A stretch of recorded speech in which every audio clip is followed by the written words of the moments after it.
Let's start with one of the big ones, right? Lead heroes. About 10 years ago, these were the main reasons why I hired someone to help take off half of my working week.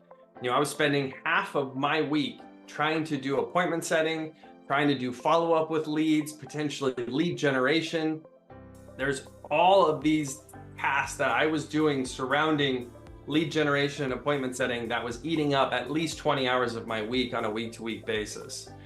I would be coming in on Saturdays to set appointments for the following week because, again, I didn't have enough time in my weekly schedule to get everything done. So I'm spending all day Saturday setting appointments to set up my next week.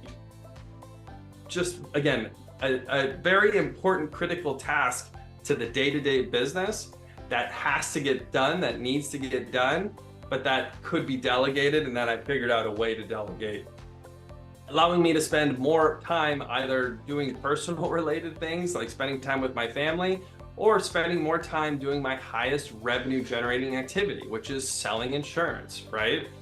It was really that simple. This was the original concept that helped create Lead Heroes almost 10 years ago today.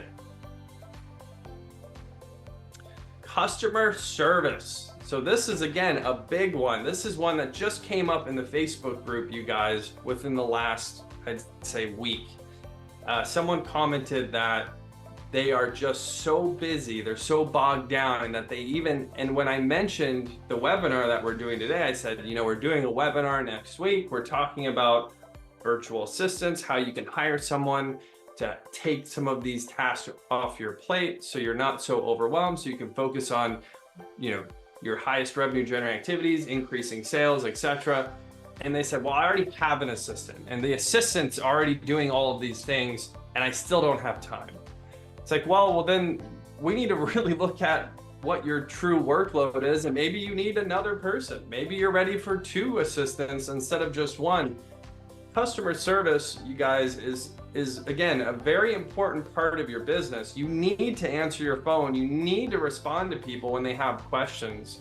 If they're sending you emails, it could be reaching out through social media. It could be sending text messages to a business line that you have. There's all sorts of ways that people can reach out to you. And if you're not answering, you're going to have problems. You're going to have people canceling policies. You're going to miss sales opportunities. You're going to miss referrals. So having a customer service, a receptionist role, essentially, again, this is something that is great to hand off. It's critical to the business. It can be done virtually very easily with technology and software. There's so many options for this now. Ring Central is a really popular option where you can set up an office number and you can have a remote worker log in and make calls or answer calls. And that's just one software option of many, many, many different options out there. So if you have a book of business, whether, again, you're an agency owner or an independent agent, and you have 200, 300, 400 or 500 or even more clients on the books, chances are you're getting bogged down with customer service requests. Hey, I lost my card. I need a new insurance card. Hey, I have a question about this claim. Hey, this carrier sent me this. What does this mean? Hey, I'm getting a rate increase. Do I have to pay this? Or is this something where I could potentially switch to a different carrier so I don't have to pay this rate increase? On and on and on and on and on. I've seen it all. There's so many questions and concerns that can come up from beneficiaries, from potential prospects. It's super important that this gets handled, but this doesn't mean you have to be the one to handle it. Again, I want to talk about the agent mindset because I hear this all the time from agents.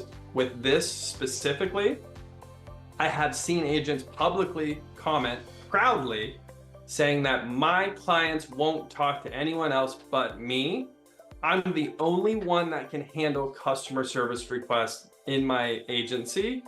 And they say it proudly, like, this is why I'm so great. This is why people should come to me. And that's fine. If that's truly what you think as an agent, if you truly think there's no other way of doing it, by all means, get ready to spend half your working week being a customer service rep for the rest of your life. And I've seen this firsthand, you guys. One of the most successful independent agents that I know, that I've worked with, I remember Saturday morning being at his house, just hanging out, and he's getting customer service calls on his cell phone. And he's answering it, and you know, he's gone for 20 minutes and he comes back. I'm like, hey, what was that? You know, what's going on? What was that, an important call? And then I'm getting the feedback from him. Oh, you know, Mrs. Jones just had a question, and then it, you know, one thing turned into another, and they're just talking for 20 minutes. You can train your clients to work with your company the same way that they would work with you as an individual. You can talk to Mrs. Jones and you can say, hey, Mrs. Jones, I really appreciate your time. You know, I'm going to be handing this off to my assistant, Randy. You know, he's going to be taking over from here. Or, you know, hey, Mrs. Jones, I really appreciate you reaching out. You know, next time you have a question, my assistant, Randy, will be the one that will be helping you. And a lot of times it's as simple as that. It's as simple as an introduction. Just setting expectations with the beneficiary of what's going to happen. Not saying that you're not available. You know, I would never tell someone, hey, you'll never be able to get a hold of me. That's not proper expectations. The expectation is that, hey, Mrs. Jones, I have to guard my time. You know, I'm extremely busy. I have XYZ I've got to do. You know, so I have a member of my team that's helping me that can help you potentially faster than I could help you, because I have so much going on. A lot of times speed of that request being handled, even if it's something as saying like, hey, Mrs. Jones, you know, I'm Glenn's assistant, Randy. I'm the one helping you out. I don't have the answer right this second, but I'll get back to you here shortly once I figure this out. Even something like that, if they can just have a speedy response, even if they don't have the answer, a lot of times that can be the difference. So this one is huge to me. Customer service, a receptionist, you know, something where you could easily start spending 15, 20, 30 hours per week eating into your own time. How can you grow the company? How can you generate new clients? If you're so focused on managing your existing clients, it's going to hurt the growth of your business. It's going to hurt the growth of your book. There's no doubt in my mind. Like, this is like proven. If you're spending half or more of your working week on customer service related activities, it's going to hurt your growth. So this is what was super important to me. I wanted to make sure we spent some time and talked about that.